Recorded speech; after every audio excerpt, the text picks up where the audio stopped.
আসসালামু আলাইকুম, সবাই কেমন আছেন? সুস্থ আছেন তো? আল্লাহর কাছে শুকরিয়া আদায় করেন, কারণ সুস্থতাই হচ্ছে আল্লাহর দেওয়া সবচেয়ে বড় নিয়ামত। মানুষের চাহিদার কোনো শেষ নেই, আর ভবিষ্যৎ নিয়ে মানুষের কত পরিকল্পনা।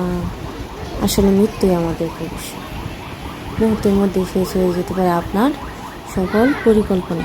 কালকে কেনাকাটা করার উদ্দেশ্যে আমরা একটু বাইরে গেছিলাম।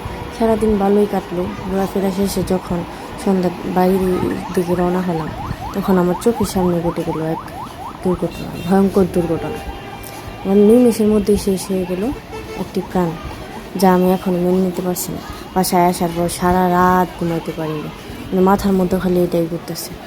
তো আল্লাহর কাছে শুকরিয়া আদায় করেন, আল্লাহ সবাইকে ভালো রাখুক, এই দোয়া করি। সবাই ভালো থাকুন ও আমাদের জন্য দোয়া করেন। আল্লাহ হাফেজ।